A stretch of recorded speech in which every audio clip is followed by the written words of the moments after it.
Disclaimer before we get started, I am not a doctor or a medical professional. This podcast is not meant to give medical advice or education, merely entertainment. If you have a medical question, please ask your doctor. Thank you.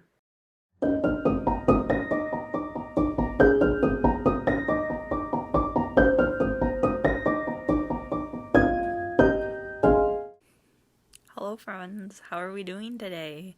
'Tis I, Maria, here for Crocheting Through Medical History, where I crochet and talk about medical history. And guess what I researched today? We still don't have an interview with a real life sick person, but I did research last night, like 9 o'clock. But I did it, and I'm proud of myself. Drinking hot coffee because it is cold and rainy, and I was drenched in the rain, so I got hot coffee. I'm gonna wait till the end to show off my projects, but I'm going to crochet a dinosaur while we talk. Let's get into it. So, in 1957, let me explain what I'm doing. We were talking about the Surgeon General's warning today. And I will admit, it is only about, nicotine and tobacco and smoking. I swear that there's more warning labels than just for those products. But Google, either I was not Googling well or Google was not answering me well.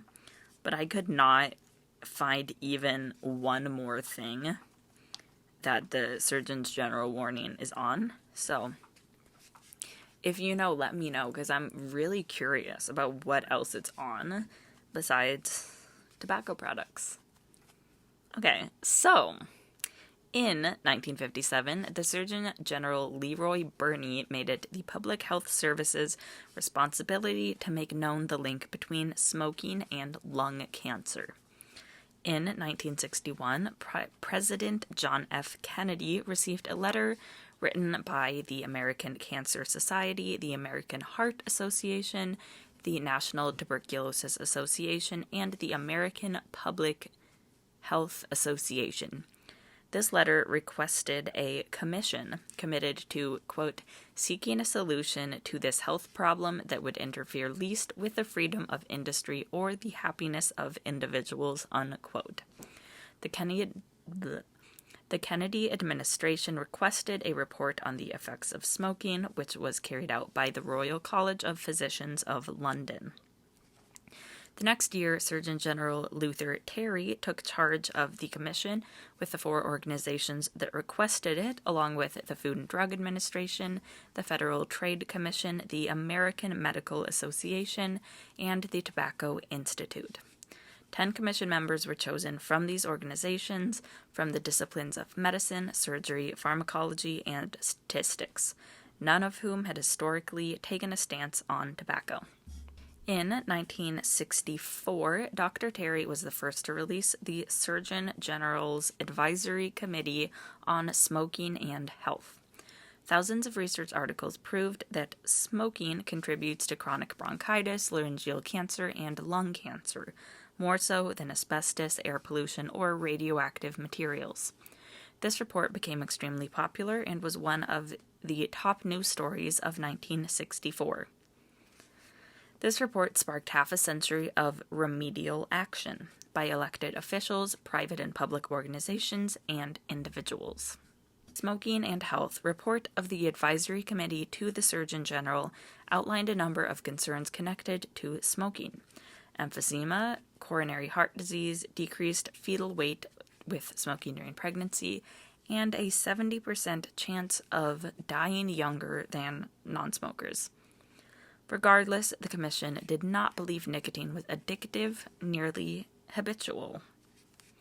The next year, the Public Health Service formed a group called the National Clearinghouse for Smoking and Health. This organization has been a part of almost 30 reports on the adverse effects of smoking. Laws passed from 1965 to 1969 made sure the health concerns associated with smoking were well known by all. Smoking products must come with a warning label, broadcast media must not advertise smoking products, and a new report must be made every year on the adverse health effects of smoking.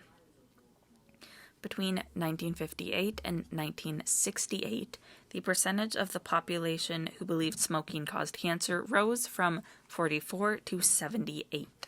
Surgeon General's warnings in the early 80s included smoking causes lung cancer, heart disease, emphysema, and may complicate pregnancy. Quitting smoking now greatly reduces serious risks to your health. Smoking by pregnant women may result in fetal injury, premature birth, and low birth rate, and cigarette smoke contains carbon monoxide. Later in the decade, it was uncovered that tobacco can cause oral cancer and addiction, and warning labels included, "This product may cause mouth cancer. This product may cause gum disease and tooth loss," and "This product is not a safe alternative to cigarettes." Today, the Surgeon General's warning is most widely used on smoking products, and smoking has reduced by 24%. Unfortunately, the use of e-cigarettes has increased in the last many years. According to e-cigarettes.surgeongeneral.gov, quote, "Besides nicotine, e-cigarettes can contain harmful and potentially harmful ingredients, including ultrafine particles that can be inhaled deep into the lungs, flavorants such as diacetyl, a chemical linked to serious lung disease, volatile organic compounds, heavy metals such as nickel, tin, and lead," unquote. From my Spotify analytics, I know that the majority of my listeners are between the ages of 18 and 22. So some statistics: 20% of individuals 18 to 29 vape, and 20% of Gen Z believes that vaping is not harmful. If you're in one of these 20%, please listen to the following adverse effects of vaping and other nicotine use.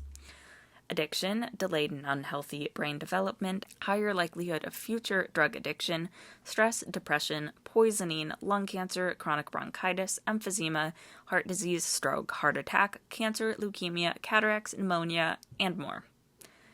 So seriously, don't vape, don't smoke, don't use tobacco or nicotine or products or whatever, because it sure isn't good for you. Anyway, thank you to the CDC, the National Library of Medicine, the U.S. Surgeon General's report, and Single Care for the information used in today's episode. And believe it or not, that's it. Real short and sweet today. Like I said last week, I'm working on gathering more interviews with real-life sick people so that I can do more better, thorough, researched episodes. But that has not come to fruition yet. The fruits of my labor have not been returned quite yet, but I have hope. Project-wise, some fun things are happening, though. So, first of all, I have been crocheting. This is a dinosaur stacking toy by Luda's Amigurumi. I'll link her in the pattern below. But I recently finished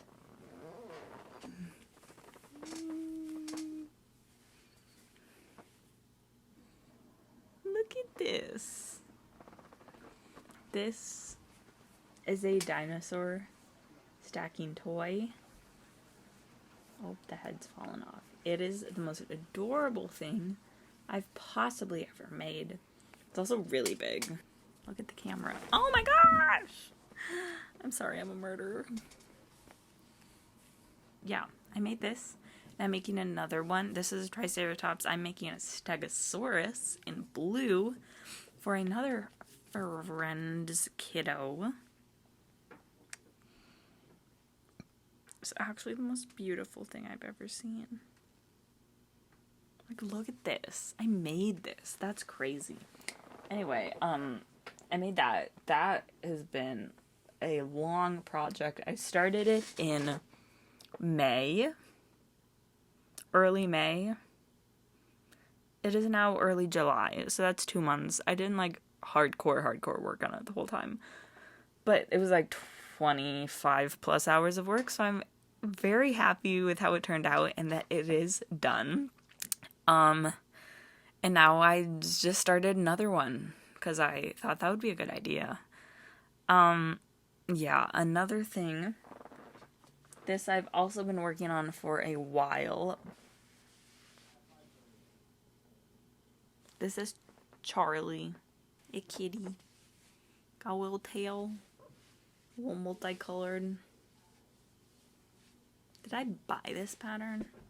I'll link this pattern below too. I don't remember who did it. Should I look really fast so I don't forget? It's the little Charlie boy, just a little Charlie boy, just a little Charlie boy, you're just a little Charlie boy. Little Crookshanks by Amorpho. But this is Charlie and I'm very happy for him. He is going to his home tonight. Little pancake. Also, fun fact, I ran out of stuffing. So I have been collecting my yarn scraps in all of his little feetsies and right here on his butt. His butt and his feet are filled with yarn scraps rather than stuffing. Thanks for listening. Thanks for watching. Follow me on Instagram at Maria Makes Makes. Find my Ribbler shop at Maria Makes Makes. Subscribe on YouTube, Maria Hegerman. If you have any episode suggestions, let me know. I'd love to hear from you. Or if you have a condition that you would be willing to talk to me about, hit me up as well. I would also love to talk to you. Stay safe, stay healthy, and I will see you next time. Have a great week. Bye!